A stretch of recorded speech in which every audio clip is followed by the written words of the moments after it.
और 19 तारीख को माननीय मुख्यमंत्री जी ने सभी नवनिर्वाचित जनप्रतिनिधियों को नगरीय निकायों के भोपाल बुलाया है। उसमें इन बातों पर और विस्तार से विचार विमर्श होगा।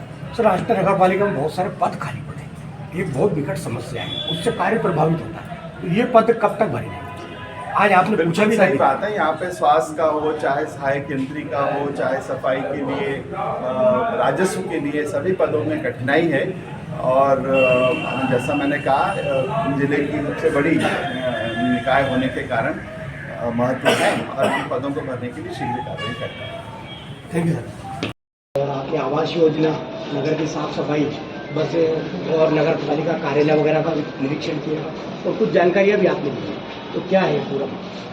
आष्टा नगर पालिका एक हमारे लिए बड़ी महत्वपूर्ण नगरीय निकाय है और जैसा आप जानते हैं, इंदौर भोपाल कॉरिडोर के बीच में है और बड़ा महत्वपूर्ण शहर है सीहोर जिले का।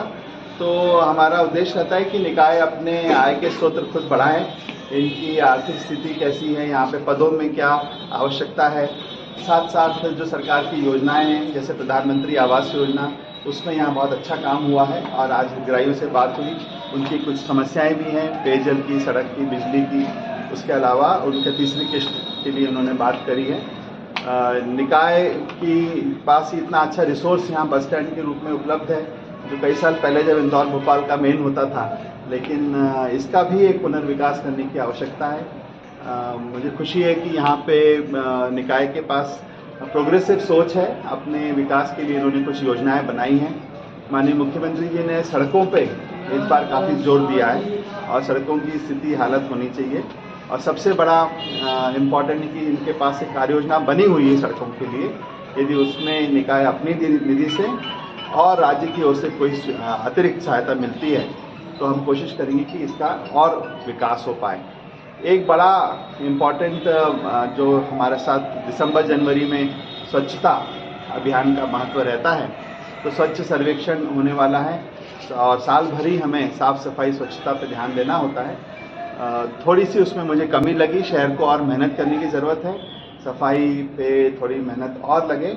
जैसे अभी यहाँ पंच कल्याणक कार्यक्रम हुआ तो काफ़ी गंदगी वहाँ दिख रही है। तो आयोजकों से भी मेरा अनुरोध है कि इस प्रकार के जो सामाजिक धार्मिक आयोजन होते हैं उनको भी ये संकल्प लेना चाहिए कि जब भी ऐसा आयोजन हो, समाप्ति के बाद खुद ही अपने सफाई करें। जैसा अभी आपने फीफा वर्ल्ड कप में देखा होगा कि जापान भले ही हार गया था, लेकिन मैच खत्म होने के बाद स्टेडियम में वहाँ के जापानी दर्शकों ने आधे घंटे रुक के स्टेडियम की सफाई करी थी और उसके बाद गए थे घर अपने।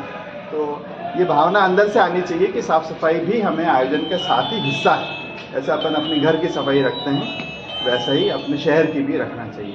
सर, आज आपका अचानक जिसे दौरा हुआ, आष्टा नगर पालिका को क्या विशेष लाभ आपके द्वारा प्राप्त? क्योंकि नगर पालिका को कुछ विशेष सहयोग की जरूरत है। भारत का संविधान कहता है कि हमारी नगर पालिकाएं अपने पैरों पर ही खड़ी हैं, तो कोई हमारे विशेष सहयोग की जरूरत नहीं है। राज्य सरकार ने पर्याप्त सशक्तिकरण करके रखा है।